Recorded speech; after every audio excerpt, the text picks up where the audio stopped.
ભરૂચના આમોદ વિસ્તારમાં નેશનલ 64 પર સર્જાયેલ વિશાળ ખાડો વાહન ચાલકો માટે ખતરો બની રહેલો જોવા મળી રહ્યો છે।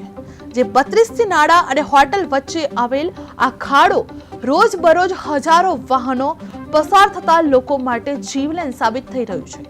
તાજેતરમાં જંબુસર તાલુકાના કાવી ગામના 3 મોપેડ સવાર આ ખાડામાં પડતા બચ્યા હતા, પરંતુ સ્થાનિક લોકો અને જાગૃત પ્રજાને આ ઘટના એક ગંભીર ચેતવણી રૂપ લાગી રહી છે, જે સ્થાનિકો તંત્રની ઊંઘમાં આ બેદરકારીને લઈને ભારે રોષ વ્યક્ત કરવામાં આવી રહ્યો છે અને આવનારી દુર્ઘટનાની સંપૂર્ણ જવાબદારી હાઈવે ઓથોરિટી, સંબંધિત વિભાગ અને જિલ્લા તંત્ર પર મૂકેલ છે।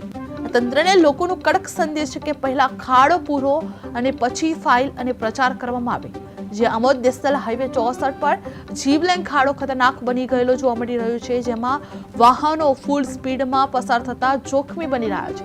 જે કાવી ગામના 3 મોપેડ સવાર લોકો બચ્યા હતા, જેમાં લોકોએ તંત્રને તાત્કાલિક કાર્યવાહી માટે ચેતવણી આપવામાં આવી છે। જે ખાડો ન ભરવામાં આવતી શરત જીવલેણ કરવામાં આવી છે, જેમાં લોકોએ તંત્રને તાત્કાલિક કાર્યવાહી માટે ચેતવણી આપવામાં આવી છે।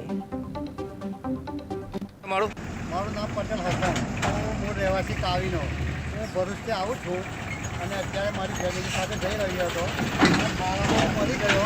મારી બાઇક હતી અને આ ખાડામાં પડ્યો તો હું સદનસીબે બચી ગયેલો છે। હેલ્મેટના હિસાબે બચી ગયો મારા હેલ્મેટ હતો। તો મારે સરકારને વિનંતી છે આ ખાડો પુરાવે અને પબ્લિકને પણ જાગૃત થવાની જરૂર છે।